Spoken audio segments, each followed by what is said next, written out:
اعوذ باللہ من الشیطان الرجیم بسم اللہ الرحمن الرحیم اللہم صلی علی سیدنا و مولانا محمد مبارک وسلم وصلی علیہ ابن ابی السبع بن طلحة قال رأيت أبا حنيفة يسأل عطاء عن الإمام إذا قال سمع الله لمن حمده أيقول ربنا لك الحمد قال ما عليه أن يقول ذلك.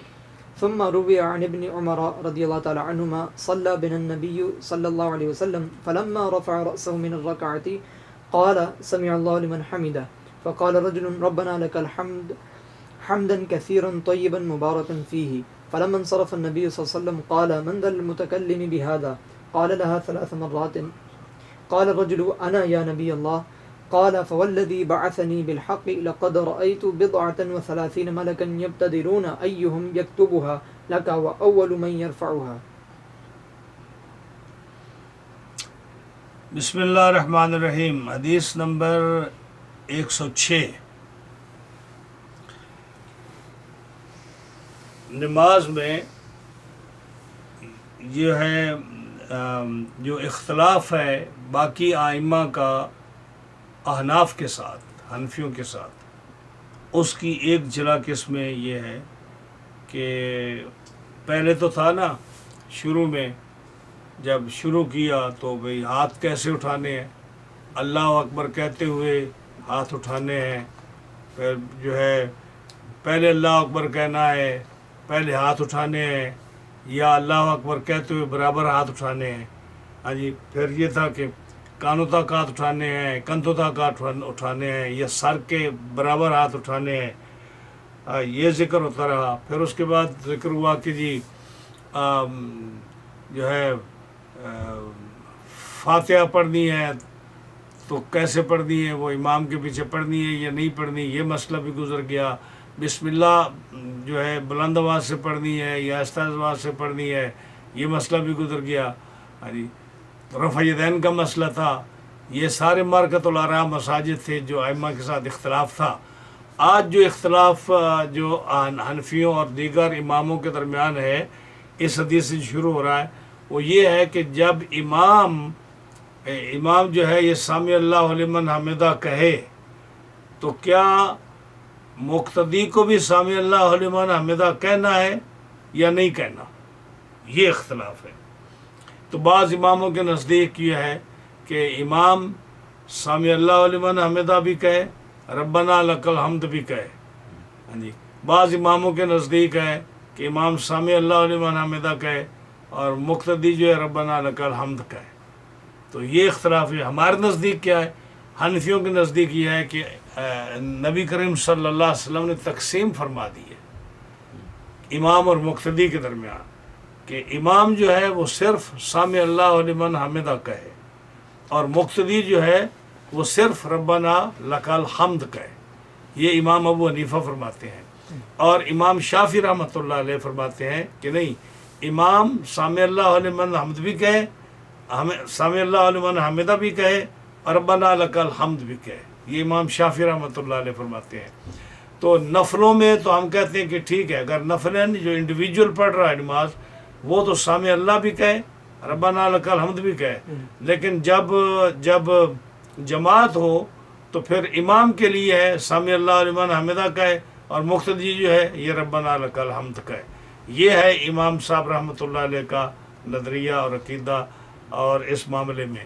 لیکن اگین ایک بات میں اور واضح کر دوں، اگر امام جو ہے سامع اللہ بھی کہے ہم ربنا لک الحمد بھی کہہ دے، مقتدی سامع اللہ بھی کہہ دے ربنا لک الحمد بھی کہہ دے، تو چونکہ یہ جو ہے سنت ہے تو اس میں اتنا پہاڑ نہیں بنانا چاہیے کہ تو نے سامع اللہ نہیں کہنا تھا کیوں کہہ دیا، اور اس نے ربنا لک الحمد کہنا تھا تو اس نے کیوں کہہ دیا. تو یہ سنت ہے. اگر کوئی آدمی روٹین میں یا غلطی سے یا اتفاقاً اس کے منہ سے دوسرا جملہ نکل جاتا ہے حنفی ہونے کے باوجود، تو اس کی نماز میں کوئی فرق نہیں آتا. یا اگر کوئی شافعی ہے اور وہ جو ہے نہیں کہہ سکتا ربنا لک الحمد نہیں کہتا یا سامع اللہ نہیں کہتا، تو اس میں بھی کوئی فرق نہیں پڑتا، نماز اس کی ہو جائے گی، کیونکہ یہ واجبات یا فرائض میں سے نہیں ہے. تو یہ اختلاف ہے. دیکھو نا، وَأَكْثَرُهُمْ أَنَّ الْمَأْمُومَ لَا يَقُولُ بِالتَّسْمِيحِ. ہاں جی، اکثر جو ہے نا اماموں کا مذہب یہ ہے کہ جو ہے نا مقتدی، ہاں جی، مقتدی وہ تسمیح نہ کہے، سامع اللہ نہ کہے، مقتدی سامع اللہ نہ کہے. اور واختلف فی الامام، اور امام جو ہے اس سے اختلاف ہے، یعنی مختلف ہے. کیا مطلب کہ امام سامع اللہ کہے مقتدی نہ کہے، یہ ایک چیز امام کا ہے اور ایک چیز مقتدی کا ہے. ظاہر مذہب امام شافعی اور صاحبین کا ہمارے ائموں سے کیا ہے کہ انہ یجمع بینہما، صاحبین بھی یہی کہتے ہیں اور امام شافعی بھی کہتے ہیں کہ جمع کرے. جمع کا کیا مطلب کہ امام جو ہے سامع اللہ بھی کہے اور ربنا لک الحمد بھی کہے. اور مشہور جو ہمارے مذہب میں ہے امام صاحب رحمۃ اللہ علیہ سے، اور امام مالک کا مذہب اور امام احمد کا مذہب، یعنی تینوں کا، امام احمد، امام مالک، امام ابو حنیفہ، ان کا مذہب کیا ہے کہ اکیلا جو ہے یجمع، اکیلا نماز پڑھنے والا سامع اللہ لمن حمدہ بھی کہے، ربنا لک الحمد بھی کہے. ظاہر ہے اس نے کہنا نا، ساتھ والا تو نہیں کہنا کہ میری جگہ تو ربنا لک الحمد کہہ دے، یہ سامع اللہ کہہ دے. جو اکیلا آدمی نماز پڑھ رہا ہے انڈیویجول، وہ سامع اللہ لمن حمدہ بھی کہے، ربنا لک الحمد بھی کہے. اور امام جو ہے وہ صرف تسمیح پر اکتفا کرے، یعنی سامع اللہ لمن حمدہ کہے، ربنا لک الحمد نہ کہے. اور مقتدی جو ہے وہ سامع اللہ نہ کہے، ربنا لک الحمد کہے. یہ اختلاف ہے جس کی وجہ بتائی میں نے. اور اب حدیث پاک جو ہے، حضرت ابن ابی سبع بن طلحہ رضی اللہ تعالیٰ عنہ وہ کہتے ہیں کہ میں نے دیکھا امام صاحب رحمۃ اللہ علیہ، انہوں نے پوچھا اپنے استاد حضرت عطا بن ابی رباح سے. کیا پوچھا؟ امام کے بارے میں. امام کے بارے، امام سے مراد کیا ہے؟ یعنی وہ امام جو نماز پڑھانے والا، وہ مراد ہے، دوسرے امام مجتہد نہیں، وہ مراد نہیں. انہوں نے امام کے بارے میں پوچھا کہ امام جب نماز پڑھائے اور جب وہ کہے سامع اللہ لمن حمدہ، تو پوچھا آپ نے کہ استاد جی کیا یقول ربنا لک الحمد، کہ امام جب نماز پڑھائے تو سامع اللہ لمن حمدہ جب کہتا ہے تو کیا وہ ربنا لک الحمد بھی کہے؟ قالا ما علیہ، حضرت عطا بن ابی رباح استاد نے فرمایا ما علیہ ان یقول ذالک، اس کے لیے کوئی ضروری نہیں ہے کہ وہ یہ کہے ربنا لک الحمد، یہ اس کے لیے ضروری نہیں ہے.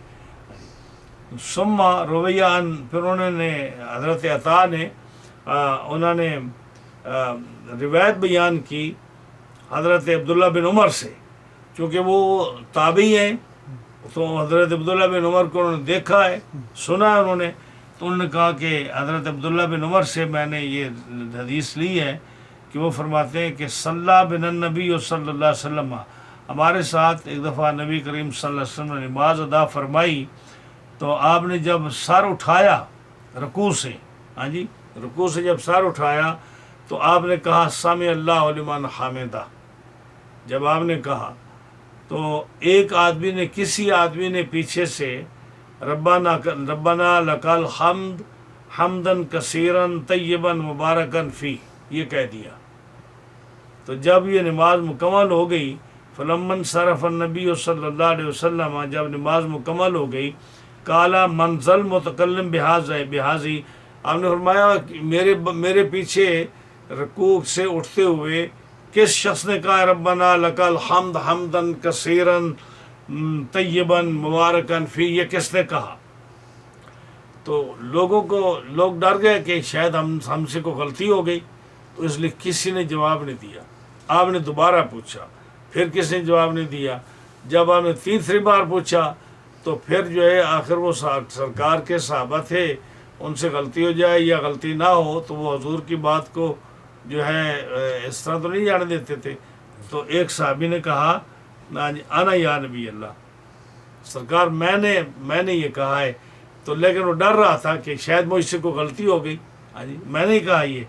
تو آپ نے فرمایا فوالذی بعثنی بالحق، قسم ہے اس رب کائنات کی جس نے مجھے نبی بنا کر بھیجا ہے، حق بنا کر بھیجا ہے.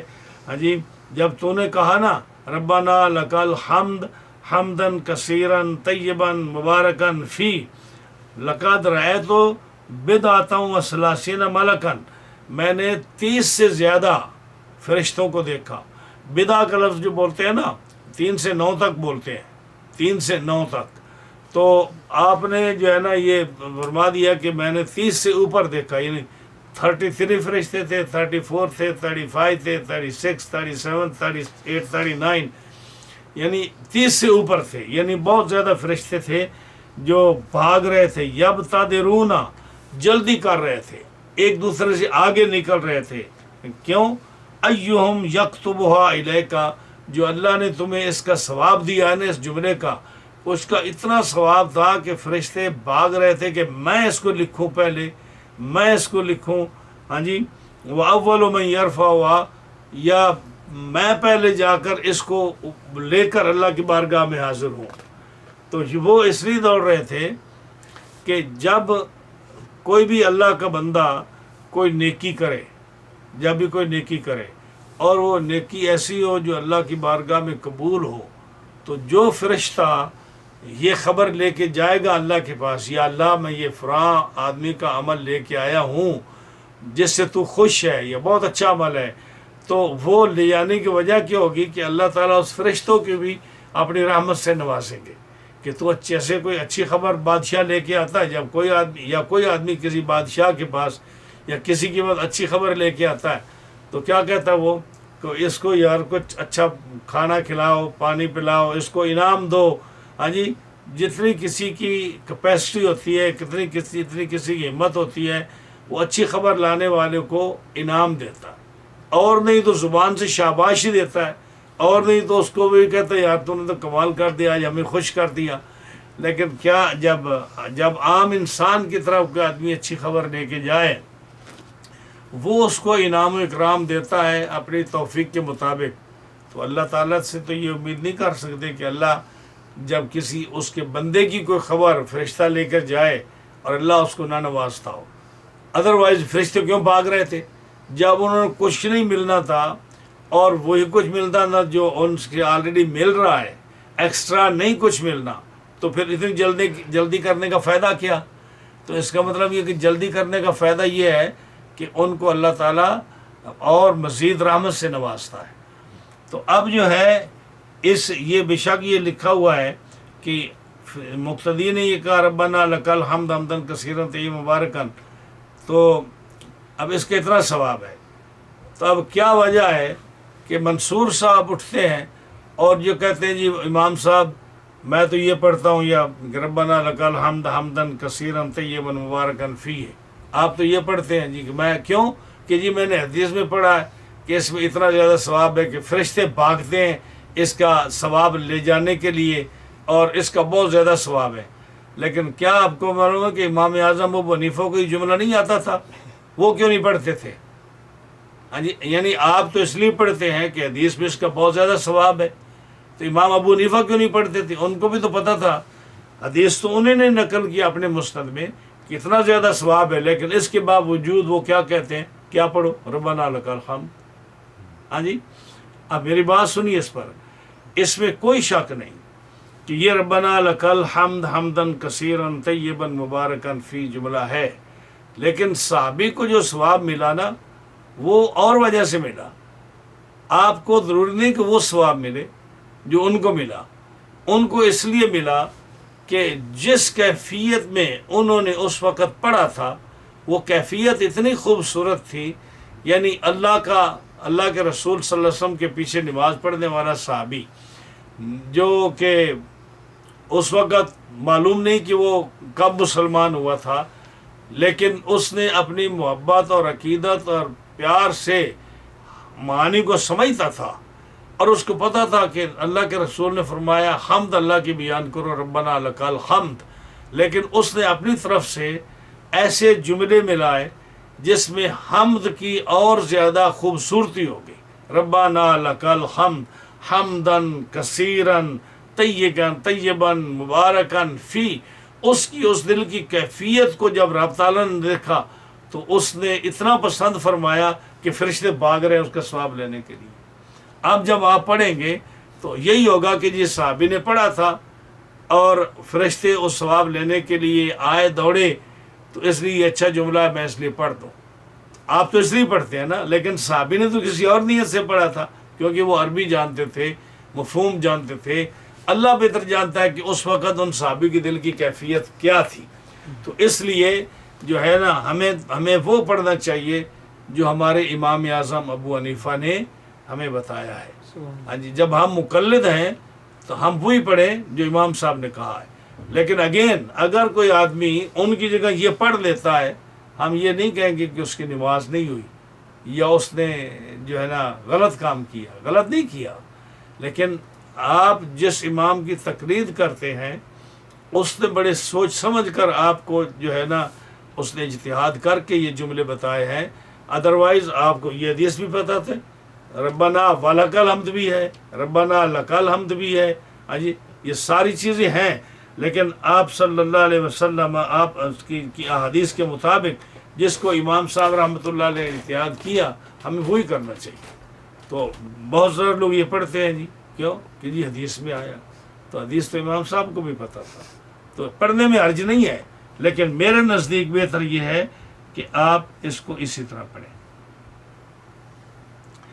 اب اس کا معنی ہے، لوگ پڑھتے تو ہیں ربنا لک الحمد، لیکن اس کا معنی کیا ہے؟ اصل میں تو لوگوں کو معنی مولانا پتہ ہونا چاہیے نا، کہ نماز پڑھتے ہیں اس کی معنی کیا ہے. ربنا لک الحمد، اس کا جی ربنا اے ہمارے رب تیرے لیے یہ حمد ہے، یہ معنی نہیں اس کا. اس کا معنی کیا ہے؟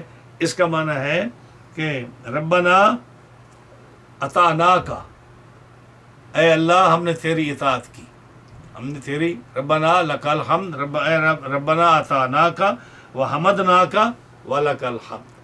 اے اللہ ہم تیری اطاعت کرتے ہیں اور ہم تیری حمد بیان کرتے ہیں اور ہم تیرے لیے ہی ہے. یہ ہے ربنا لک الحمد کا معنی. تو میں یہ کہتا ہوں کہ جب کوئی آدمی یہ مسند امام ابو حنیفہ پڑھ لے نا، یا یہ شروع سے سن لے، اس کو پتہ چل جائے گا کہ نماز صحیح پڑھنے کا طریقہ کیا ہے.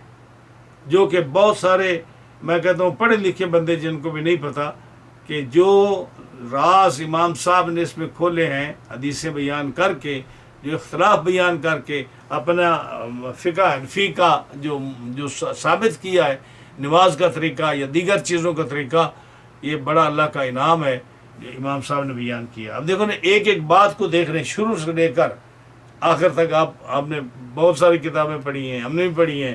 ہاں جی، لیکن اس کے پڑھنے سے کتنی حقیقت واضح ہوتی جا رہی ہے کہ ایک ایک فعل جو ہے کرنے کا طریقہ کیا ہے. جی اب جو ہے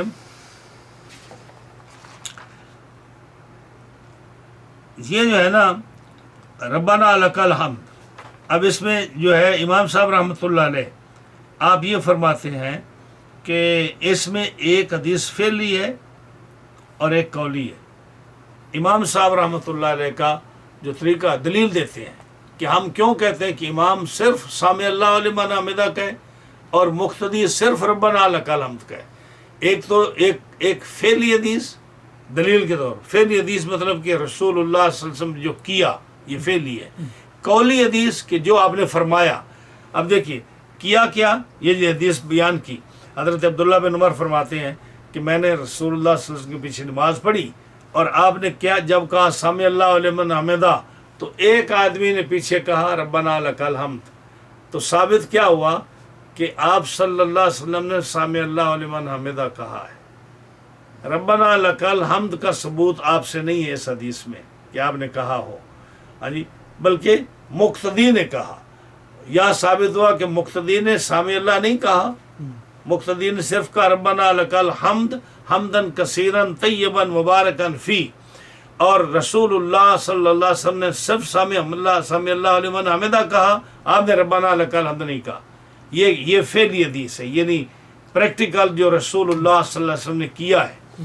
اب قولی حدیث دیکھیے. قولی حدیث جو ہے قولہ صلی اللہ علیہ وسلم اذا قال الامام سامع اللہ لمن حمدہ، جب امام کہے سامع اللہ لمن حمدہ قولوا ربنا لک الحمد، تو پھر کیا کہو تم؟ ربنا لکل حمد کہو. یہ وہ حدیث ہے جس کو حضرت انس نے، حضرت ابو ہریرہ نے، حضرت ابو موسیٰ نے، حضرت ابو سعید نے، اور یہ حدیث، اور پھر انس اور ابو ہریرہ نے بخاری میں یہ حدیث ہے ان کی منقول ہے. امام بخاری مسلم نے دونوں نے اس حدیث کو نقل کیا. تو حنفیوں کا مذہب کیا ہے کہ یہ رسول اللہ صلی اللہ علیہ وسلم کی فعلی حدیث سے بھی ثابت ہے، قولی حدیث سے بھی ثابت ہے. یعنی آپ نے کیا بھی ہے، آپ نے حکم بھی دیا ہے کہ امام صرف کہے سمع اللہ لمن حمدہ، اور مقتدی صرف کہے ربنا لک الحمد. لیکن ظاہر ہے کہ دوسرے اماموں کے نزدیک بھی کوئی نہ کوئی دلیل ہوگی ان کی بھی حدیث سے. اس لیے ہم کہتے ہیں کہ یہ سنت ہے. اگر کوئی آدمی اس کے اگینسٹ بھی کر لے، یعنی مقتدی دونوں چیزیں کہہ لے جیسے ہم لوگ اکثر کرتے ہیں، یا امام دونوں چیزیں کہہ لیں، تو نماز میں کوئی فرق نہیں آتا. لیکن بہتر طریقہ یہ ہے جو امام صاحب نے نقل کیا اس کو. جی. ابو حنیفہ رضی اللہ تعالی عنہ عن عاصم عن ابیہ عن وائل بن حجر رضی اللہ تعالی عنہ قال كان النبي صلی اللہ علیہ وسلم اذا سجد وضع ركبتيه قبل يديه واذا قام رفع يديه قبل ركبتيه. اب یہ ایک مسئلہ اور آیا. جب رکوع سے فارغ ہوئے، اب جو ہے اماموں کا اختلاف اس میں ہے کہ جب آپ سجدے کے لیے جائیں نیچے تو پہلے گھٹنے رکھیں یا پہلے ہاتھ رکھیں. ہاں جی، ہمیں تو پتہ ہی نہیں ہے نا. ہم تو جیسے آ گیا جو ہاتھ چلے گئے تو ہاتھ چلے رکھ لیے، گھٹنے پہلے چلے گئے تو گھٹنے پہلے رکھ لیے، اٹھے تو پہلے ہاتھ اٹھا لیے، یہ گھٹنے اٹھا لیے. ہمیں تو مسئلے کا پتہ ہی نہیں. ہاں جی، سنت طریقہ کیا ہے، حضور کا حکم کیا ہے، اور آپ صحابہ اور حضور صلی اللہ علیہ وسلم کیا کرتے تھے، اور اس میں فقہ حنفی کا کہتی، دوسری فقہ کیا کہتے ہیں.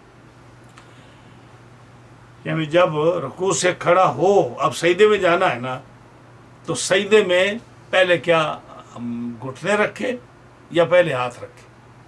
امام اعظم ابو حنیفہ نعمان بن ثابت رضی اللہ تعالیٰ عنہ اور حضرت امام شافعی اور امام احمد بن حنبل، ان تینوں اماموں کا نظریہ یہ ہے کہ جاتے ہوئے زمین پر پہلے وہ اعضاء لگائے جو زمین کے قریب ہیں، اور اٹھتے ہوئے وہ اعضاء پہلے اٹھائے جو دور ہیں. اب انسان کھڑا ہے نا، تو اس کے پاؤں تو آلریڈی لگے ہوئے ہیں نا. اس کے بعد جو سجدے میں زمین پر اعضاء لگنے ہیں، ان میں سے قریب کون سے ہیں؟ گھٹنے قریب ہیں نا، تو پہلے گھٹنے رکھے. پھر کون سے قریب ہیں؟ ہاتھ قریب ہیں، پھر ہاتھ رکھے. پھر کون سا قریب ہے؟ بولے یار، ناک. پھر ناک قریب ہے، پھر ناک رکھے. پھر اس کے بعد جو ہے پیشانی رکھے. اور جب اٹھے تو پہلے کون سا اٹھائے؟ پیشانی. پہلے پیشانی اٹھائے جو دور ہے. پھر کون سا اٹھائے؟ ناک اٹھائے. پھر کون سا اٹھائے؟ ہاتھ اٹھائے. اور آخر میں گھٹنے اٹھائے اور پھر کھڑا. اب یہ جو ہے امام شافعی، امام احمد بن حنبل اور امام ابو حنیفہ، ان کے نزدیک ہے یہ طریقہ سجدے میں جانے کا اور سجدے سے اٹھنے کا. باقی رہا امام مالک رحمۃ اللہ علیہ اور امام اوزاعی، یہ کہتے ہیں کہ پہلے ہاتھ زمین پر رکھے اور پھر گھٹنے رکھے، اور جب اٹھنے لگے تو اسی طرح پہلے گھٹنے اٹھائے پھر ہاتھ اٹھائے. ان کے پاس بھی حدیث ہے. ہاں جی، اور ان کے پاس بھی حدیث ہے. اصل میں ان کے پاس حدیث کیا ہے، امام مالک اور امام اوزاعی کے پاس، کہ جب انہوں نے دیکھا کہ رسول اللہ صلی اللہ علیہ وسلم سے حدیثیں آتی ہیں کہ آپ جب اٹھتے تو پہلے گھٹنے اٹھاتے اور پھر ہاتھ اٹھاتے. جب پہلے جاتے تو پہلے رکوع میں، پہلے سجدے میں، پہلے جاتے ہوئے سجدے میں پہلے ہاتھ رکھتے پھر گھٹنے رکھتے. ہاں جی، اور دیگر ائمہ کہتے ہیں کہ نہیں، پہلے آپ گھٹنے رکھتے اور پھر ہاتھ رکھتے، اور جب اٹھتے تو پہلے ہاتھ اٹھاتے پھر گھٹنے اٹھاتے.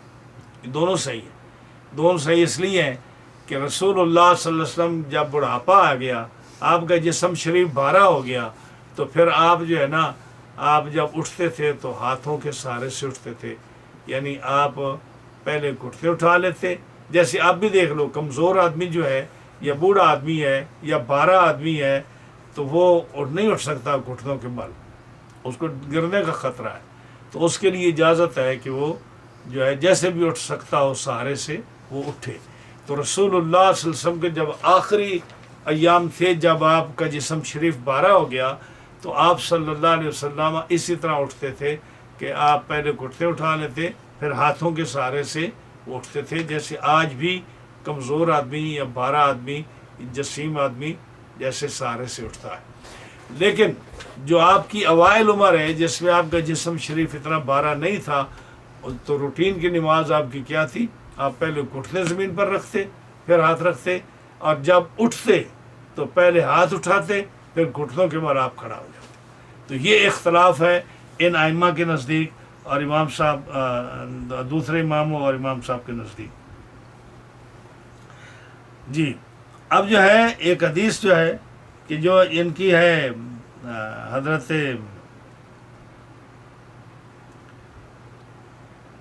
امام اوزاعی اور امام مالک کی، اس حدیث کے بارے میں کہتے ہیں کہ یہ حدیث منسوخ ہے۔ حضرت مصعب بن سعد بن نبی وقاص رضی اللہ تعالیٰ عنہ اپنے باپ سے روایت کرتے ہیں، حضرت مصعب جو ہے نا اپنے باپ حضرت سعد سے روایت کرتے ہیں، وہ فرماتے ہیں کنّا نازع الیدین قبل الرکبتین، جب ہم شروع میں نماز پڑھتے نا تو ہم پہلے ہاتھ رکھتے پھر گھٹنے رکھتے زمین پر، تو پھر جو ہے نا ہمیں نبی کریم صلی اللہ علیہ وسلم نے حکم دیا فامرنا، ہمیں حکم دیا گیا بوضع الرکبتین قبل الیدین کہ نہیں گھٹنے پہلے رکھو پھر ہاتھ رکھو۔ تو فرمایا کہ یہ جو ہے نا یہ امام ابن خزیمہ نے حدیث کو روایت کیا، اور وہ حدیث جو ہے نا یہ منسوخ ہے کہ جس میں یہ تھا کہ گھٹنے پہلے ہاتھ رکھنے پھر گھٹنے رکھنے، ہم پہلے کیا کرتے تھے، تو نبی کریم علیہ السلام نے ہمیں منع کیا۔ اور حضرت عبداللہ بن عمر رضی اللہ تعالیٰ عنہ سے حدیث موقوف ہے، وہ کہتے ہیں کان ابن عمر یضع یدیہ قبل رکبتیہ، ہاں جی حضرت عبداللہ بن عمر رضی اللہ تعالیٰ عنہ ہاتھ رکھتے تھے قبل رکبتیہ، گھٹنوں سے پہلے ہاتھ رکھتے تھے۔ تو یہ حدیث بھی آئی ہے، ہاں جی یعنی اس کا بھی ذکر ہے، لیکن نبی کریم صلی اللہ تعالیٰ علیہ وسلم نے اس بات سے منع فرمایا، بے حدیث آتی ہے کہ ایسے نہ بیٹھو جیسے اونٹ بیٹھتا ہے، ہاں جی آپ نے منع فرمایا، ہاں جی کہ یومد احدکم فیبرک فی صلاۃ برک الجمل، جیسے اونٹ بیٹھتا ہے نا جمل کی طرح، اونٹ کی طرح نہ بیٹھو۔ جب اونٹ بیٹھتا ہے، اب دیکھو اونٹ کیسے بیٹھتا ہے، ہم نے کبھی پہلے اندازہ ہی نہیں لگایا، لیکن اگر غور کرو جن آدمی نے دیکھا اونٹ کیسے بیٹھتا ہے، اونٹ پہلے اپنے دونوں ہاتھ زمین پر ٹیکتا ہے، جب بیٹھتا ہے نا تو پہلے اگلے ہاتھ ٹیکتا ہے زمین پر، اس کے بعد پچھلے پاؤں ٹیکتا ہے، اور جب اٹھتا ہے تو پچھلے پاؤں کو، اونٹ کے دو گھٹنے ہیں جیسے میں نے پہلے بھی حدیث میں ذکر کیا، اونٹ کے دو گھٹنے ہیں، اور اونٹ کی تخلیق جو ہے رب تعالیٰ نے بڑی عجیب تخلیق بنائی ہے، اس لیے فرمایا افلا ینظرون الی الابل کیف خلقت، کہ اللہ کی نشانیوں میں سے تم نہیں دیکھتے کہ اس نے اونٹ کو کیسے پیدا کیا۔ تو ان میں سے کیا ہے کہ اونٹ کے دو گھٹنے ہیں، جب آپ اس پر بہت بوجھ اس پر ڈالتے ہو تو وہ اٹھنے کے لیے پہلے ایک گھٹنے پر اپنے آپ کو مضبوط کرتا ہے، ایک گھٹنے پر کھڑا ہو کر، پچھلے دو گھٹنے ہیں، ایک گھٹنے پر وہ اپنے وزن کو اسٹیبلش کرتا ہے اور اپنے آپ کو اسٹیبلش کرتا ہے، اس کے بعد جو ہے نا پچھلے اونٹ جو دو گھٹنے اٹھاتا ہے، اور بعد میں اگلے جو ہے نا وہ پیر اٹھاتا ہے۔ تو جیسے اونٹ فرمایا کہ جیسے اونٹ بیٹھنے میں پہلے اگلے ہاتھ رکھتا ہے اور اٹھنے میں سب سے بعد میں وہ اٹھاتا ہے، تم نماز میں ایسے نہ کرو جیسے اونٹ کرتا ہے، بلکہ پہلے گھٹنے رکھو اور پھر ہاتھ رکھو۔ اونٹ پہلے ہاتھ رکھتا ہے اور بعد میں گھٹنے رکھتا ہے، اور تم بھی ایسا نہ کرو کہ پہلے ہاتھ رکھو اور اٹھتے ہوئے بعد میں ہاتھ اٹھاؤ، ایسا نہ کرو، اس کو منع فرمایا۔ تو کیا فرمایا نبی کریم صلی اللہ علیہ وسلم نے؟ حضرت وائل بن حجر سے یہ روایت ہے کہ کان النبی صلی اللہ علیہ وسلم اذا سجدا، نبی کریم صلی اللہ علیہ وسلم جب سجدہ فرماتے، واضع رکبتیہ قبل یدیہ، آپ پہلے گھٹنوں کو زمین پر رکھتے اور اس کے بعد ہاتھوں کو، وَإِذَا قَامَ، اور جب کھڑے ہوتے، رفع یدیہ قبل رکبتیہ، پہلے آپ جو ہے نا رفع یدیہ ہاتھ اٹھا لیتے اور گھٹنے زمین پر رہتے، اور اس کے بعد گھٹنوں کو زمین پر اٹھاتے۔ تو یہی ہوا نا اصول کہ جب جاتے ہیں تو جو زمین کے قریب ہے، یہ آسان ہے، اس کو زمین پر لگاؤ، اور جو جیسے جیسے وہ اس کے بعد نمبر آتا جائے زمین پر لگاتے جاؤ، اور جب اٹھانا ہو تو اس کا اپوزٹ کرو، جو بعد میں لگا ہے اس کو پہلے اٹھاؤ، اس طرح کر کے تو ہاتھ پہلے اٹھا لو اور جو ہے گھٹنے بعد میں اٹھا لو. جی.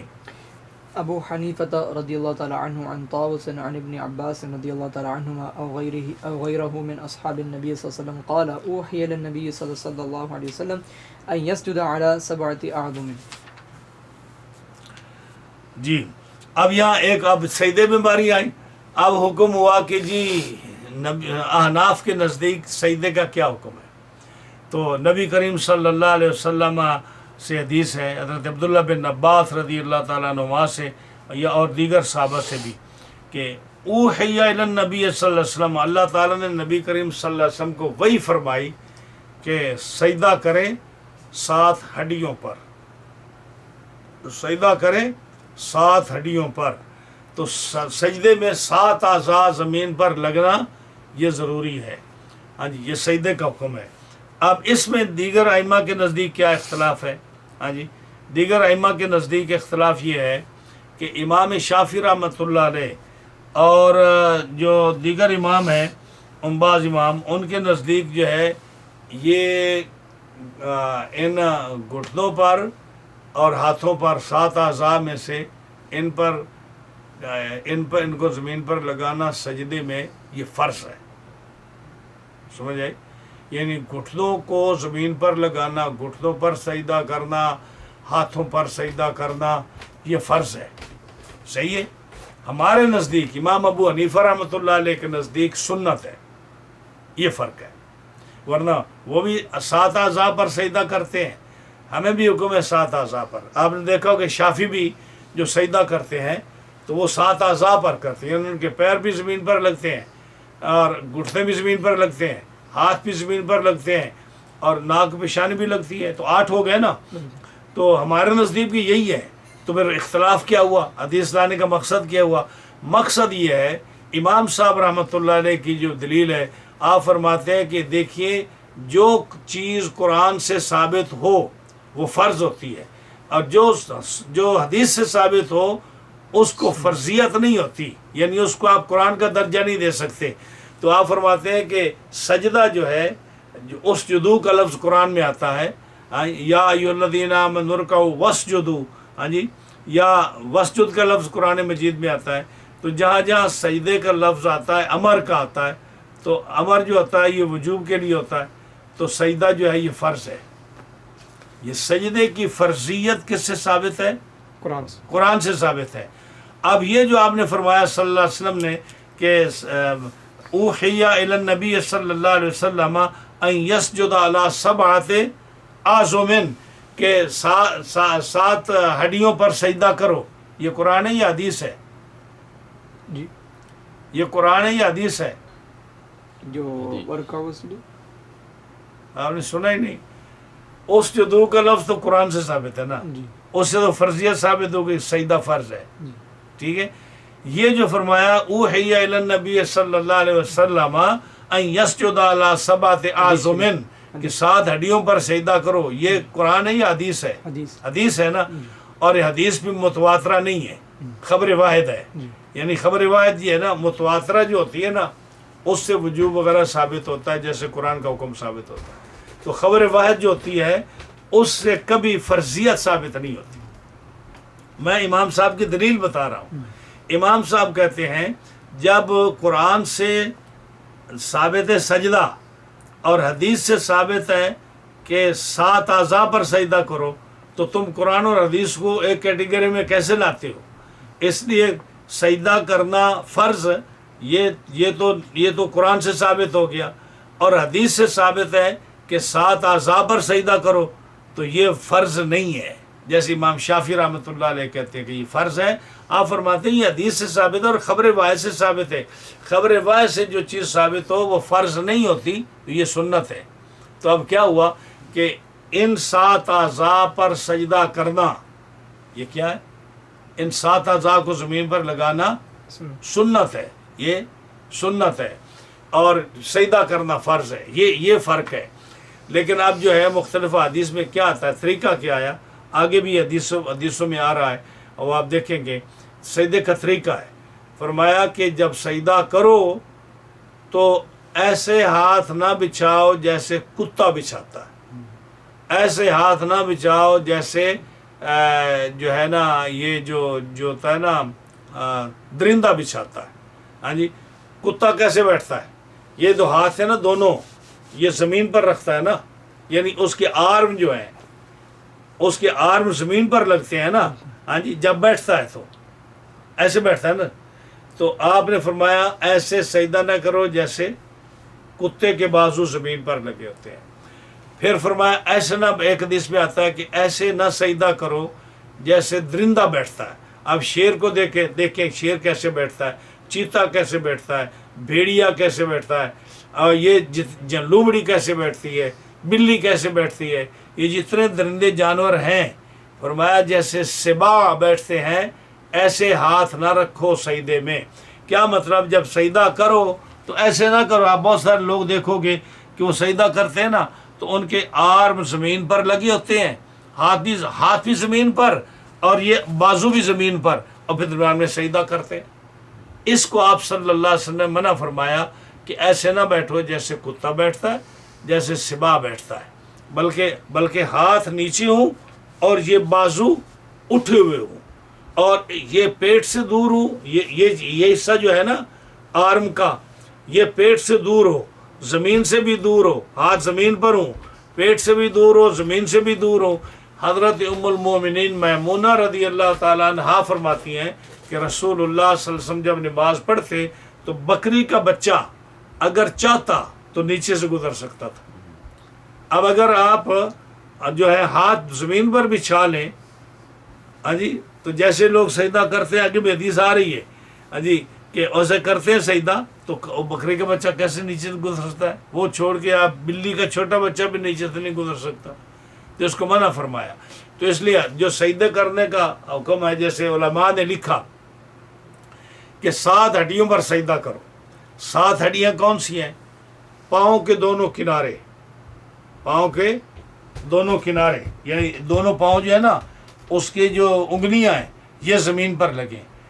تو آگے حدیث آ رہی ہے کہ اگر آپ پاؤں اٹھا لیں گے نماز نہیں ہوگی، کیونکہ 7 تو زمین پر نہ لگے نا. بہت سارے لوگ کہتے ہیں، میں نے علماء کی تحریریں پڑھی ہیں تو وہ کہتے ہیں جی یہ تو کہیں نہیں آیا کہ ہاں پیر اٹھ جائے تو نماز ہوتی ہے. دیکھیں جب رسول اللہ صلی اللہ علیہ وسلم نے فرمایا کہ 7 اعضاء پر سجدہ کرو، ہاں جی، اور 7 اعضاء میں جب آپ دونوں پاؤں زمین سے اٹھا لیں، دونوں پاؤں اٹھا لیں تو نماز کیسی ہوگی؟ 7 تو نہ لگے نا.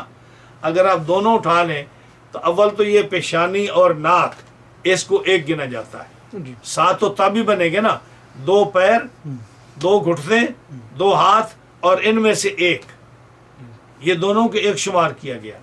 اس لیے ایک شمار کیا گیا کہ یہ تو لگے گی پیشانی پوری، ناک کا تو صرف کونا لگتا ہے نا، تو یہ تو شمار میں نہ آیا نا. اگر آپ غور سے دیکھیں تو جو حدیث پاک میں لفظ آتا ہے کہ چہرے پر سجدہ کرو، میں بڑی باریک بات کرنے لگا ہوں کہ کس پر سجدہ کرو؟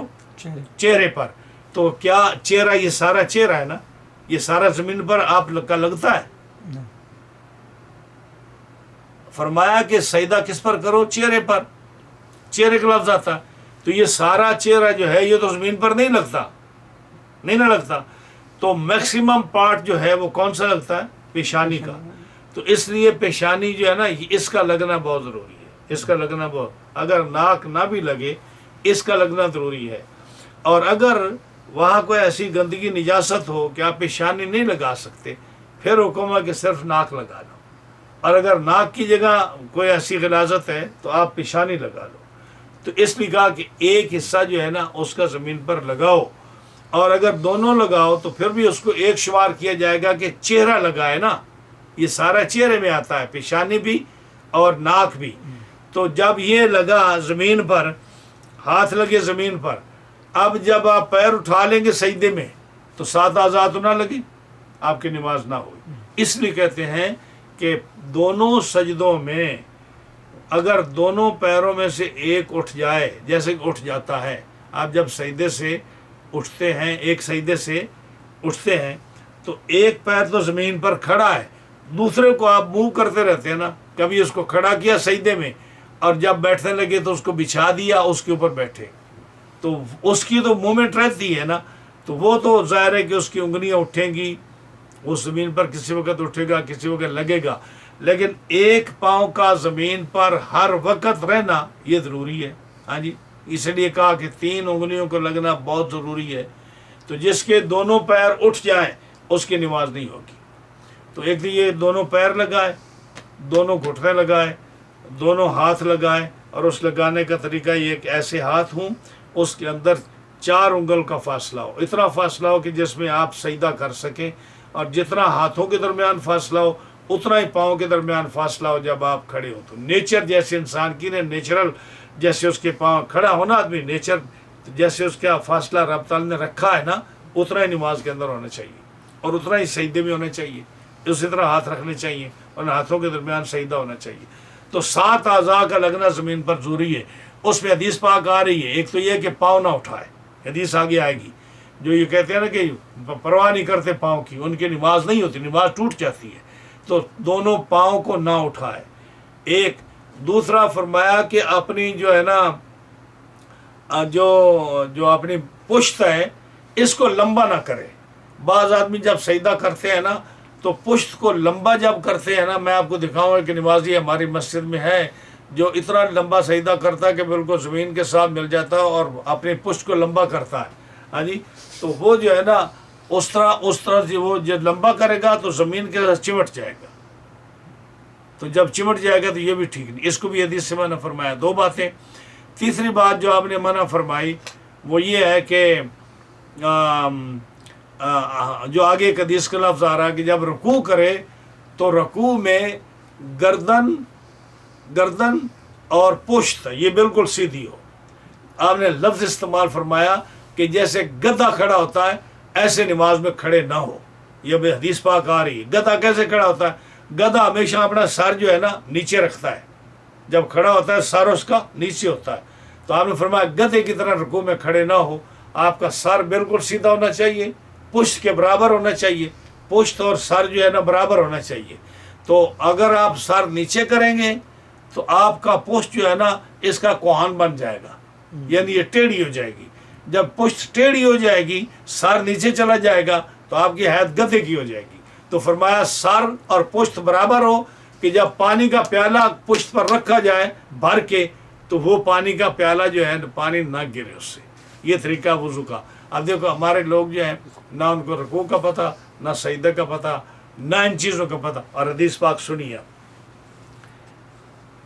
کیا فرمایا کہ حضرت طاؤس جو تھے یہ حضرت عبداللہ بن عباس کے شاگرد ہیں. یہ فرماتے ہیں کہ یہ حضرت عبداللہ بن عباس سے یا اور دیگر صحابہ سے یہ ہے کہ نبی کریم علیہ السلام کی طرف وحی کی گئی کہ سجدہ جو ہے علی 7 اعظم 7 ہڈیوں پر 7 اعضاء پر سجدہ کیا جائے گا. اور وہ کیا ہے؟ نبی کریم صلی اللہ علیہ وسلم نے مرفوع حدیث بیان کی، حضرت ابن عباس نے مرفوع حدیث بیان کی، امرت ان اسجد علی 7 اعظم علی الجبہۃ، مجھے حکم دیا گیا کہ میں سجدہ کروں 7 اعضاء پر، پیشانی پر. تو 7واں اعضاء کون سا گنا؟ پیشانی کو چنا. واشار بیدہ الی انفہ، اور اشارہ کیا ناک کی طرف بھی. تو گویا کہ یہ ایک ہی چیز ہے کہ جب چہرے پر سجدہ کیا جائے.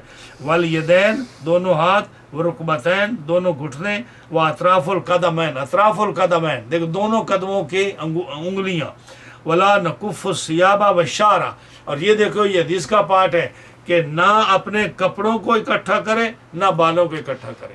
جو آدمی یہ ربڑ باندھ لیتے ہیں نا پیچھے سے بالوں میں، ان کی نماز مکروہ ہے. دیکھو نا فرمایا کہ اپنے بالوں کو اکٹھا نہ کرے. تو جو آدمی بالوں میں ربڑ لگاتا ہے، جو آدمی مرد کی بات کر رہے ہیں جو ربڑ باندھتا ہے کھلے مین اس کے بال ہیں بڑے لیکن ربڑ باندھتا ہے، اس کی نماز مکروہ ہے. یہ حدیث ہے. اور دوسرا فرمایا لا نقص ثیابہ، یعنی جب رکوع سے سجدے میں جائے تو لوگ کیا کرتے ہیں؟ سلوار کو ایسے اوپر کرتے ہیں اور سجدے میں جاتے ہیں، یہ بھی منع ہے. تو رکوع سے یا اوپر جب قوما کرتے ہیں اس سے جب سجدے میں جائیں تو کپڑوں کو بھی نہ اکٹھا کریں، نہ اپنے رومال کو اکٹھا کریں، نہ اپنی سلوار کو اکٹھا کریں، نہ پینٹ کو اوپر کریں، نہ جو ہے کپڑا جو مسلح ہے نہ اس کو درست کریں. فرمایا کہ کپڑے کو اکٹھا نہ کریں، یہ بھی منع ہے.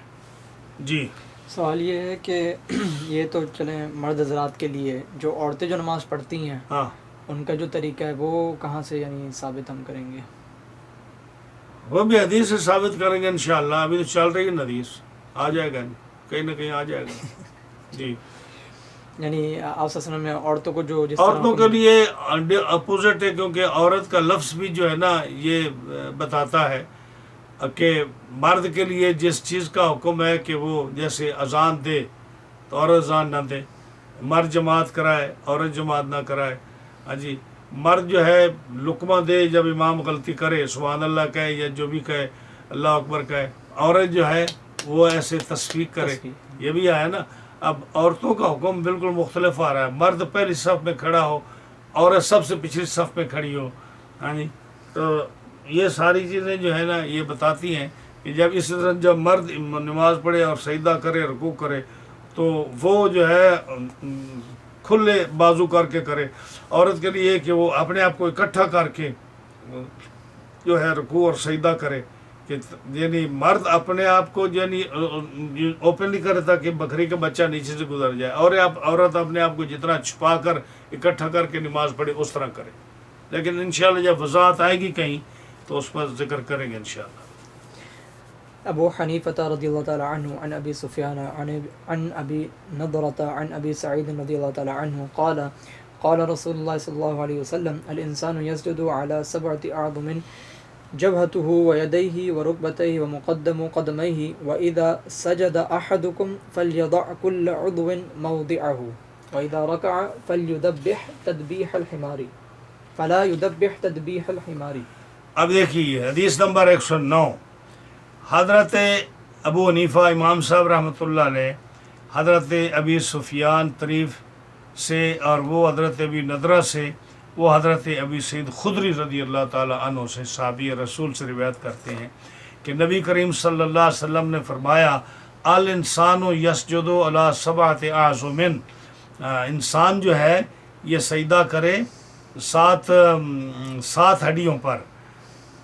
جبہتہ پیشانی ذکر کی صرف، تو اگر ناک کا اشارہ کیا تو یہ اس کو ایک ہی شمار کیا گیا. جبہتہ وہ پیشانی، 2 ہاتھ، 2 گھٹنے، اور وہ مقدمہ قدمئی، قدموں کا اگلا حصہ، انگلیاں. ظاہر ہے کہ پورا قدم تو سجدے میں نہیں رکھ سکتا نا، تو دونوں انگلیاں، دونوں پاؤں کا اگلا حصہ یعنی انگلیوں کا لگنا زمین پر ہے.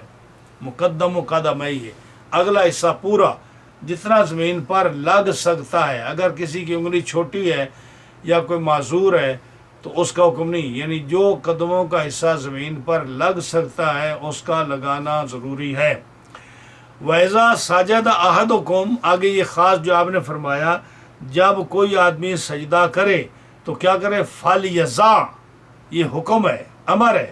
اور کیا کرے؟ رکھے کل عضو، یہ جو 7 اعضاء گنے ہیں ان میں سے ہر عضو موضعہ اپنے مقام پر رکھے.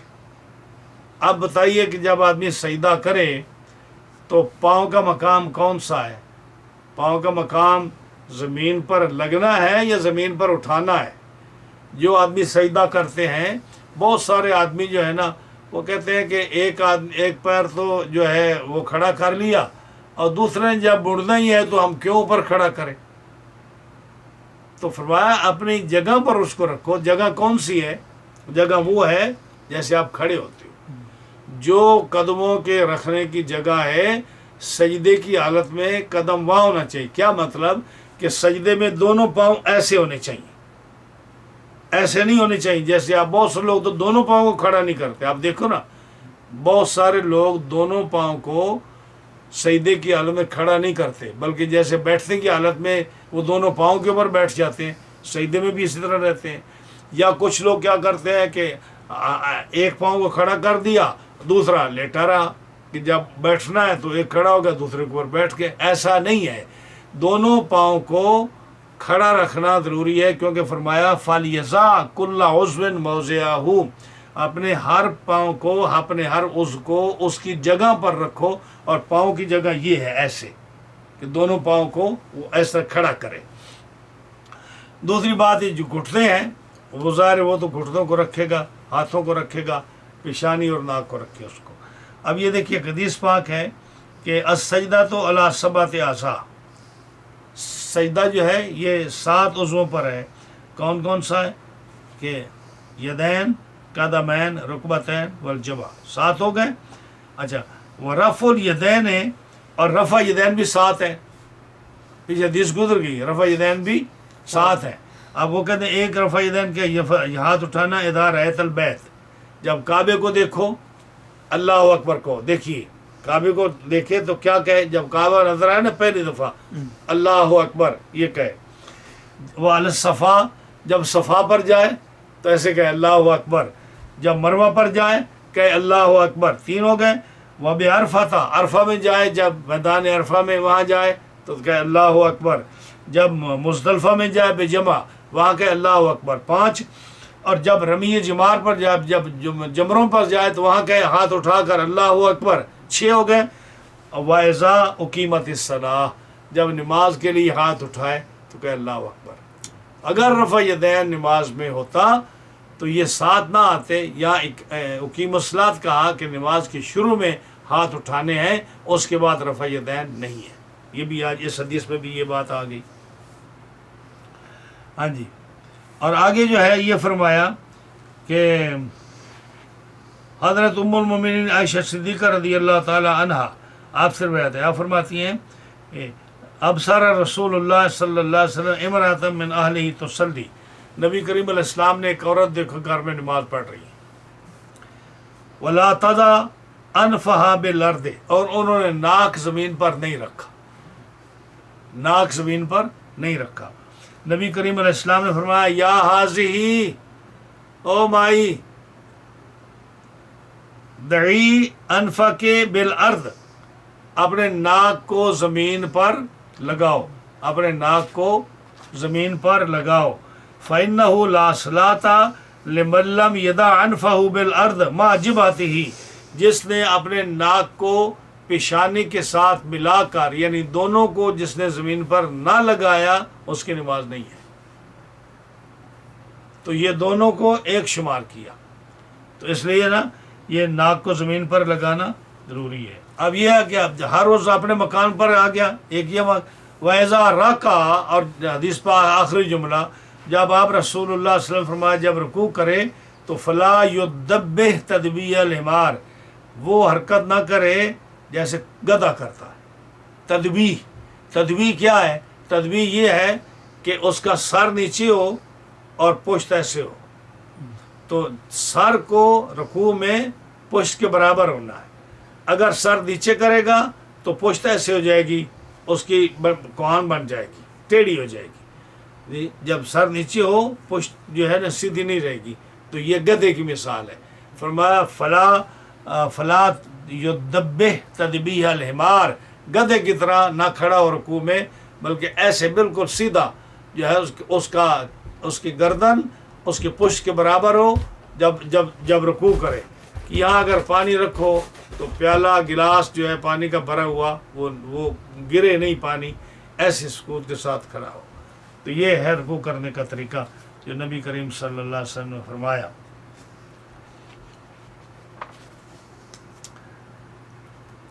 آگے ایک اور حدیث پاک فرمایا لا تقرأ القرآن وانت جنب، قرآن نہ پڑھو جب تم جنبی حالت میں ہو۔ ولا انت راکعن ولا انت ساجد ولا تصلی وانت عاکس شعرک، اور رکوع اور سجدہ نہیں کرو، نماز نہیں پڑھو جب تم اپنے بالوں کو باندھے ہوئے ہو، جو پیچھے ربڑ بینڈ لگاتے ہیں۔ ہاں جی، ولا تدبہ تدبیہ الحمار، اور گدھے کی طرح رکوع میں نہ کھڑے ہو، یہ بھی آپ نے منع فرمایا۔ ہاں جی، کیا کہ اذا رکع احدکم فلا یدبر کما یدبر الادبار، ایسے کھڑے ہونا جیسے گدھا کھڑا ہوتا ہے، کیوں؟ لیکن لیکم صلبہ، تاکہ ایسے کھڑے ہو کہ پشت جو ہے یہ سیدھی ہو، یہ مطلب ہے کہ گدھے کی طرح نہ کھڑے ہو.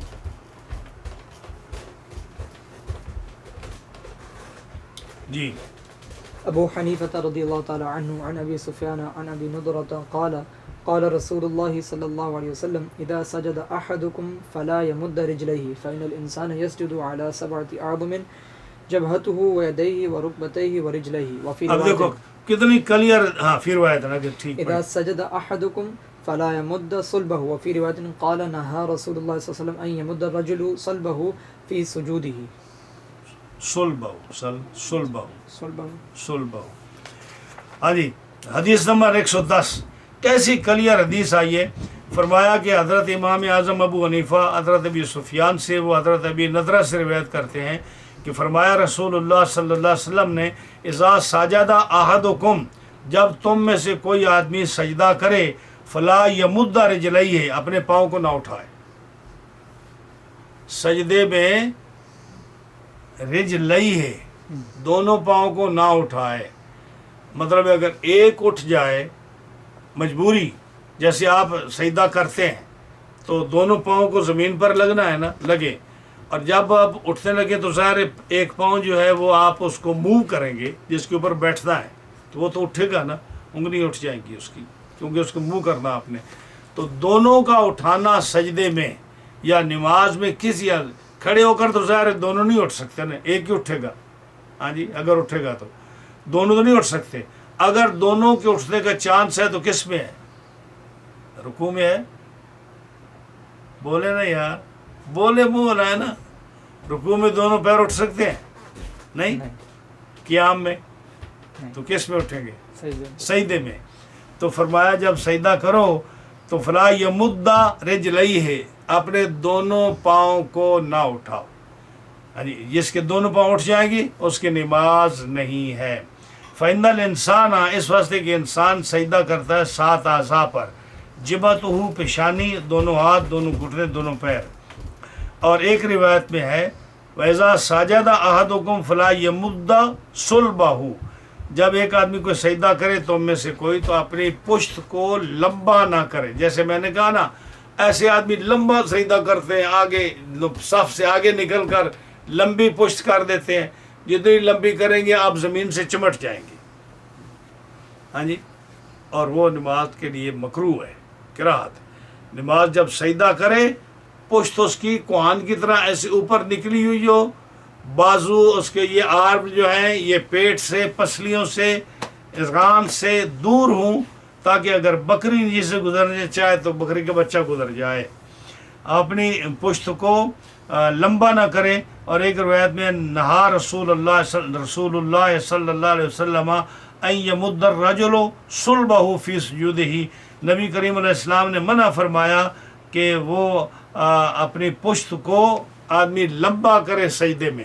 جب لمبا کرے گا تو سجدہ آدمی کا جسم لمبا ہو جائے گا. لمبا کرے گا تو اور زمین کے ساتھ چمٹ جائے گا. یہ نماز کے مکروہات میں سے ہے. اس میں نماز نہیں ہوتی. اگر کوئی شخص یہ کہے کہ ایک دفعہ جب سجدہ کیا تھا تو دونوں پاؤں نیچے تھے بعد میں اٹھا لیے تو سجدہ تو پایا گیا فرض ادا ہو گیا. سجدہ مکمل ہو گیا یعنی جب سجدہ اس نے کیا پاؤں بھی رکھ کے نیچے 3-4 سیکنڈ میں اٹھا لیے. دیکھو سجدہ تو مکمل نہیں نہ ہوا ابھی. آپ نے فرمایا جب سجدہ پایا گیا. یعنی پایا کیسے کیا؟ سجدے کا مطلب کیا ہوتا ہے کہ انسان جب سجدہ کرے اس کے اندر تسبیح پڑھے. جی ٹھیک ہے نا. تو سجدے کی تکمیل کا شروع سے آخر تک سجدہ ہے نا. سجدہ 1 سیکنڈ کو تو نہیں کہتے نا. نہیں بندہ یعنی کہ پایا تو گیا نا. سجدہ تو پایا گیا. جب اس نے ایک دفعہ سارے اعضاء رکھ دیے 7 اعضاء رکھ دیے تو سجدہ تو ہم کہیں گے کہ یہ سجدہ تو ہو گیا فرض ادا ہو گیا. اندر جو پڑھنا ہے وہ تو سنت جب ہے. نہیں پڑھنا تو سنت ہے لیکن سجدے کی حالت میں اس نے پاؤں تو اٹھا لیے نا. سجدہ بھی مکمل تو نہیں ہوا نا. یعنی سجدے کی حالت میں کسی وقت بھی اٹھا نہیں سکتے. سجدہ تو اس کا مکمل ابھی نہیں ہوا. جب سجدے سے سر اٹھائے گا اس وقت سجدہ مکمل ہوگا. اس دوران اگر وہ پاؤں اٹھاتا ہے تو نماز مکروہ ہے. نماز جو ہے واجب الاعادہ ہے. لوٹانی چاہیے. اس کی نماز نہیں ہوئی. واجب الاعادہ ہو جاتی ہے. فرمایا کہ حدیث میں فلا یمد رجلیہ اپنے پاؤں کو نہ اٹھائے. یعنی حالت سجود میں. حالت سجود میں نہ اٹھائے. کسی وقت بھی نماز پاؤں کا اٹھانا ٹھیک نہیں ہے. ٹھیک.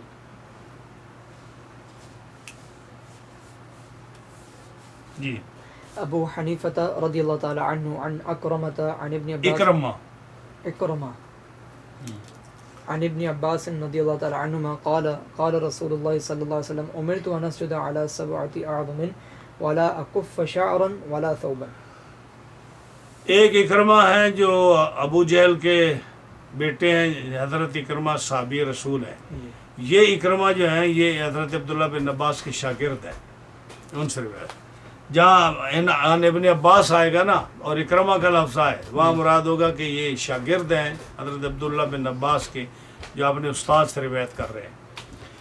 حضرت عبداللہ بن عباس رضی اللہ عنہ فرماتے ہیں قال قال رسول اللہ صلی اللہ علیہ وسلم امرت ان اسجد، نبی کریم علیہ السلام نے فرمایا مجھے اللہ تعالیٰ نے حکم دیا ہے کہ میں سجدہ کروں 7 اعضاء پر.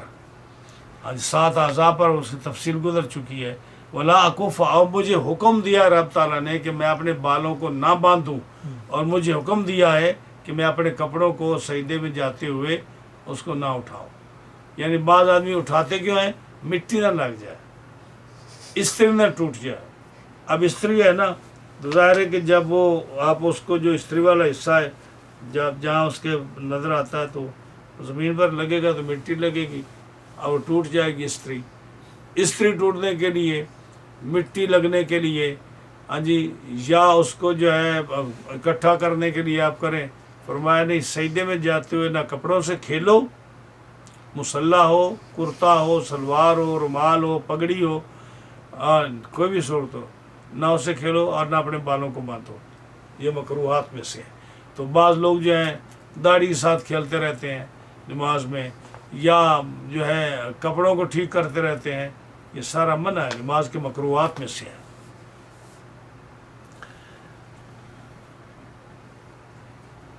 جی. ابو حنیفہ رضی اللہ تعالی عنہ عن جبلۃ بن سحیم عن عبد الله بن عمر رضی اللہ تعالی عنہما قال قال رسول اللہ صلی اللہ علیہ وسلم من صلى فلا يفترش ذراعيه افتراش الكلب. امام صاحب رحمۃ اللہ حضرت جبلہ سے بن سحیم سے، وہ حضرت عبداللہ بن عمر رضی اللہ عنہ سے روایت کرتے ہیں کہ نبی کریم صلی اللہ علیہ وسلم نے فرمایا جو من صلی، جو شخص نماز پڑھے تو وہ کیا کرے؟ فلا یفترش ذراعیہ، سجدے میں اپنے بازو نہ بچھائے، افتراش القلب، جیسے کتا بچھاتا ہے، جیسے کتا بیٹھتا ہے ایسے اپنے ہاتھ کو یعنی یہ حصہ جو ہے نا آرم کا، یہ زمین پر نہ لگے. اس کو ایسے ایسے ایسے دیکھو نا، ایسے ہاتھ زمین پر ہوں، یہ بازو اٹھے ہوئے ہو. اگر نیچے بچھائے گا تو ایسے جیسے ایک حدیث میں آتا ہے کتے کا لفظ آتا ہے، بعض میں سبا کا لفظ آتا ہے، درندوں کا لفظ. جیسے وہ بیٹھتے ہیں، یہ سارے ایک ہی طرح بیٹھتے ہیں نا، فرمایا اس طرح نہ بیٹھے. اور جو ہے یہ حدیث پاک بھی حضرت انس سے ہے، اعتدلوا فی السجود ولا یبسط احدکم ذراعیہ انبساط القلب، کتے کی طرح زمین بچھا کر نہ بیٹھو. حضرت انس سے روایت ہے، بلکہ اعتدال کے ساتھ، نہ بہت اٹھا ہوا ہو نہ بہت نیچے ہو، جیسے پرسکون حالت پہ آدمی سجدہ کرتا ہے ایسا کرے. ایک حدیث میں حضرت برا سے مرفوعاً فرمایا اذا سجدتا، جب تو سجدہ کرے، ذا کفے کا، تو اپنے ہتھیلیوں کو رکھو زمین پر، یہ ہتھیلیاں کف یہ زمین پر رکھو. ورفا مرفے کا، صاف لفظ آ گیا، اپنے مرفق، یہ مرفق ہے کونیوں تک، اس کو زمین سے اٹھاؤ. ہاں جی، اذا سجدتا فضا کفے کا، اپنے ہتھیلیوں کو زمین پر رکھو سجدہ کرتے ہوئے. ورفا مرفقے کا، اور اپنے اس آرم کو زمین سے اوپر اٹھاؤ، اس کو نہ رکھو. حضرت میمونہ رضی اللہ تعالیٰ عنہ سے حدیث مروی میں نے پہلے بتایا، کان نبی صلی اللہ علیہ وسلم اذا سجدہ، جب آپ سجدہ فرماتے، حضرت ام المومنین کہتی ہے میں نے دیکھا، لو شاءت بہمتن ان تمر بین یدیہ لمرت، اگر بکری کا بچہ گزرنا چاہتا آپ کے آرم کے نیچے سے، پیٹ مبارک کے نیچے سے، تو وہ گزر سکتا تھا. آپ ایسے کھلا سجدہ کیا کرتے تھے کہ نیچے سے چھوٹا بچہ گزر جاتا، تو بالکل سمٹ کر زمین کے ساتھ سجدہ نہیں کرنا چاہیے.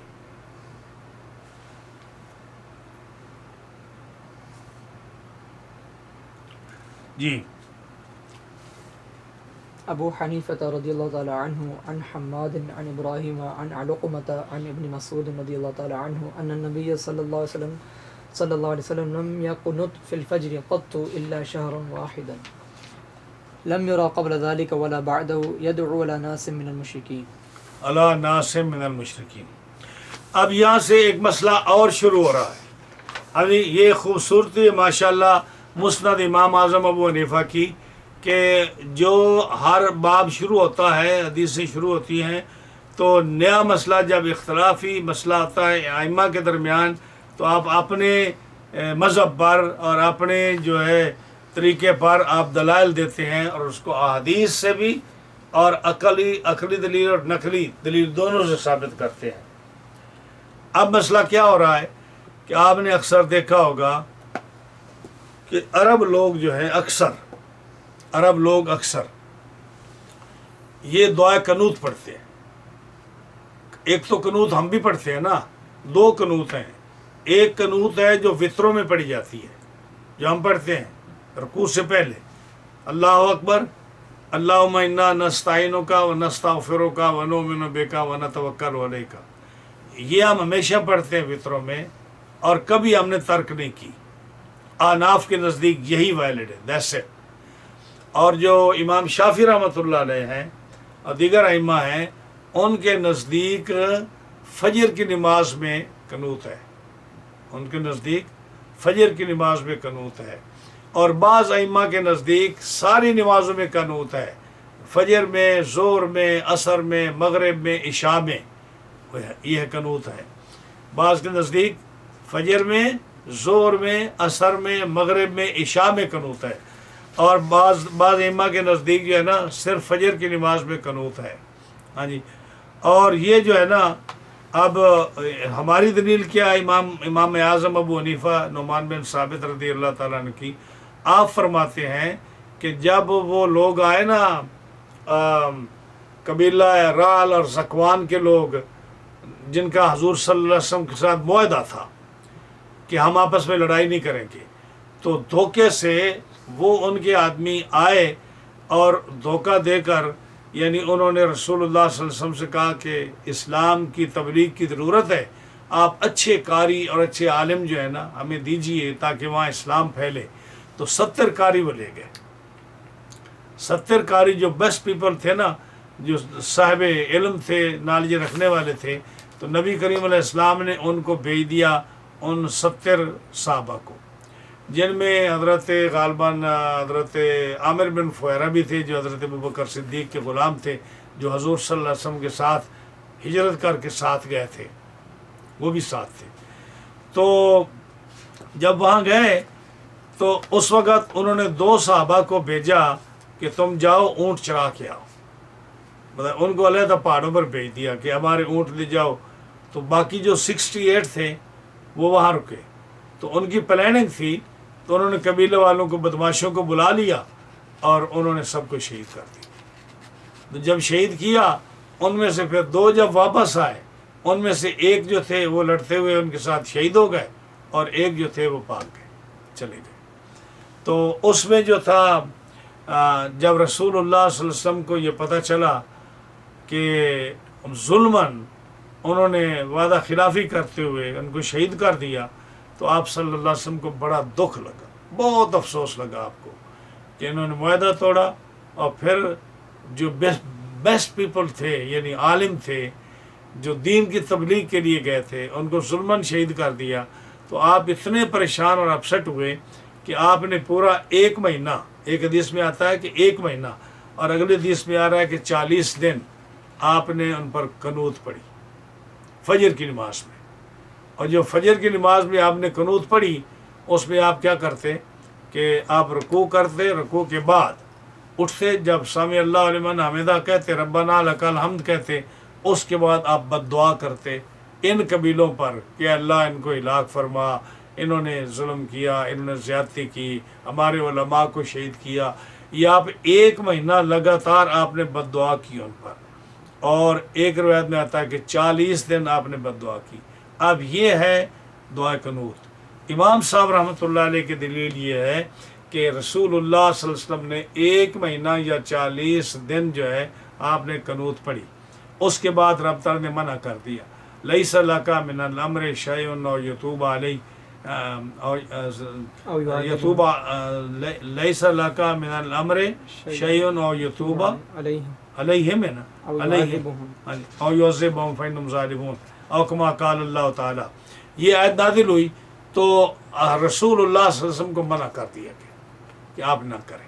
ہاں جی، اس کی جو بھی حکمت ہے وہ اپنی جگہ پہ ہے، اس کا علیحدہ سبجیکٹ ہے کہ یہ کیوں نازل ہوئی، کیا وجہ تھی، یہ ایک علیحدہ سبجیکٹ ہے، اس پر بھی بات ہو سکتی ہے. پھر لوگ اس پر اعتراض کرتے ہیں اگر نبی کریم علیہ السلام کو علم تھا تو کیوں بھیجا ان کو؟ آپ کہتے ہو حضور کو علم ہے کہ علم تھا کہ انہوں نے شہید ہو جانا ہے تو کیوں بھیجا انہوں؟ ہاں جی، سمجھ آئی نا. تو لوگوں کی بات اپنے اپنے ذہن ان کے ہوتے ہیں، ان ہر چیز کے جواب ہیں، لیکن ہمارا سبجیکٹ وہ نہیں ہے، ہم اس کی طرف نہیں جائیں گے. تو اب امام صاحب رحمۃ اللہ علیہ فرماتے ہیں کہ چونکہ 1 مہینہ آپ نے پڑھی، اس کے بعد حکم منسوخ ہوگا کہ آپ نہیں پڑھیں گے. اللہ نے منع کر دیا، لیس لک من الامر شیء او یتوب علیہم، قرآن کی آیت آ گئی کہ آپ نہیں پڑھیں. تو اس کے بعد آپ نے وہ چھوڑ دیا. تو وہ دعائے قنوت جو ہے نا، اس کو بولتے ہیں قنوت نازلہ. اس کو قنوت کیا بولتے ہیں؟ نازلہ. قنوت نازلہ. وہ آپ کو منع کر دیا گیا، آپ نے چھوڑ دیا. اس لیے امام صاحب رحمۃ اللہ علیہ کہتے ہیں کہ اب قنوت نہیں ہے.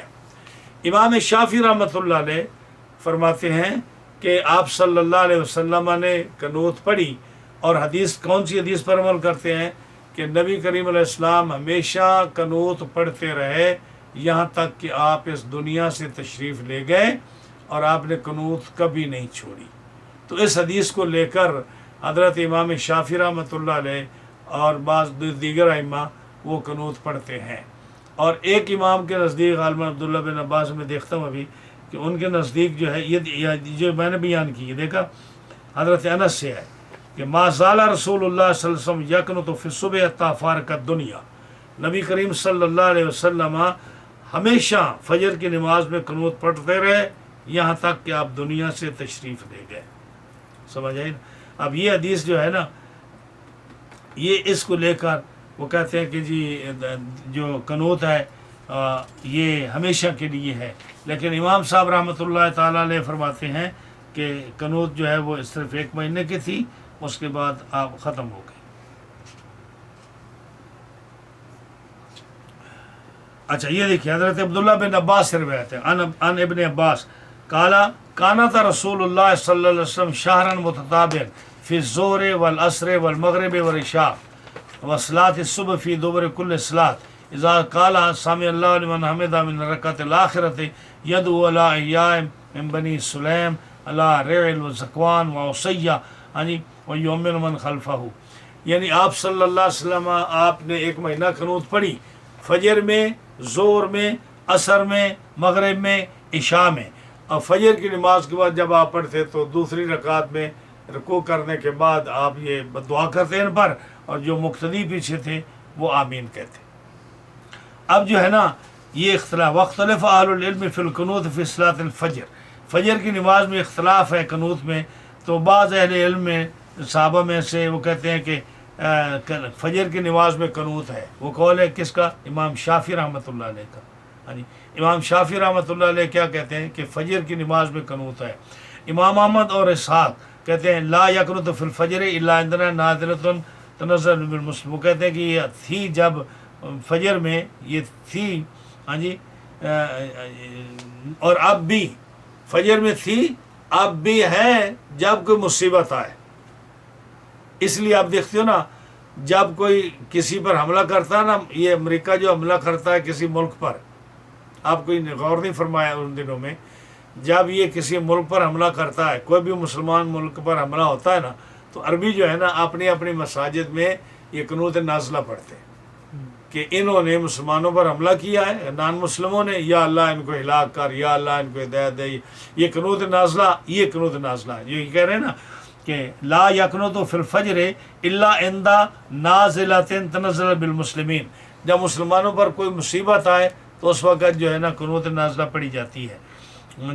فیضا نازلت نازلۃ فللامام یجدو لجیوش المسلمین.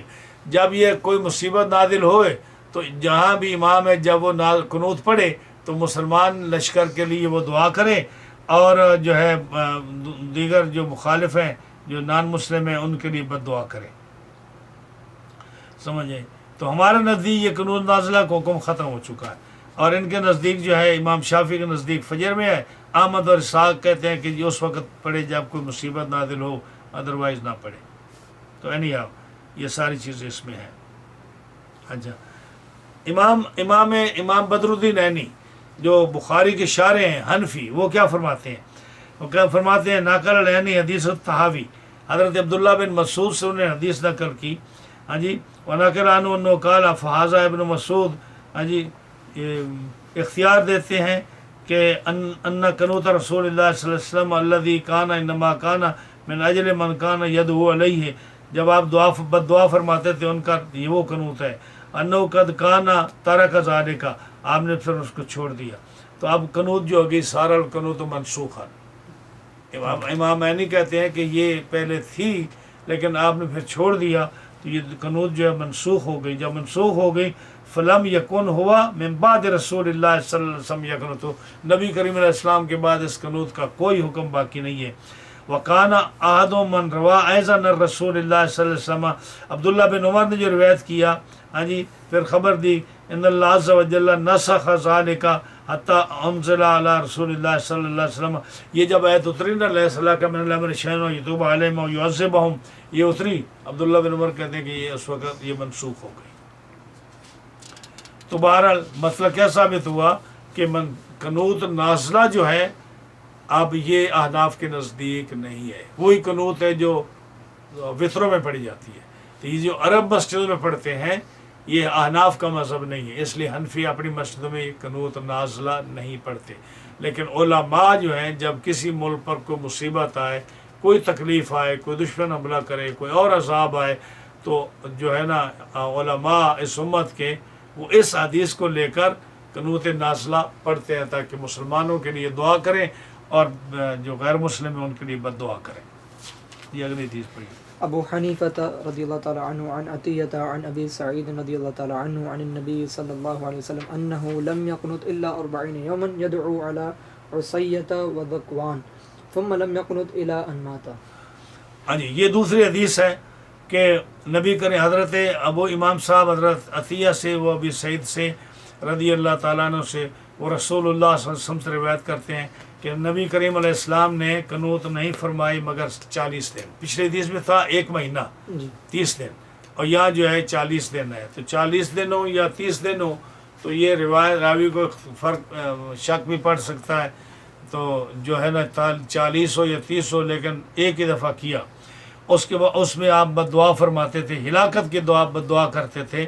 ہاں جی، ایک بات اور آپ کو بتاؤں، آپ مولانا آپ بھی یاد رکھ لیں، دعا یا دو باب ہے نا، دعا کے معنی میں آتا ہے نا، تو اس کا جب صلہ الا آئے تو بد دعا کے معنی میں ہوتا ہے.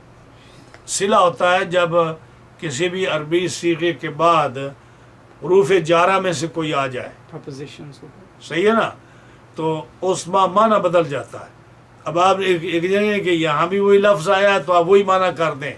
تو اس لیے جب دعا یدعو کے بعد اللہ کا لفظ آئے تو وہاں دعا کا معنی نہیں ہوگا، بد دعا کا معنی ہوگا. اور جب اللہ کے علاوہ صلہ جو ہے وہ کوئی اور آئے، ہاں جی، تو وہ کیا ہوگا؟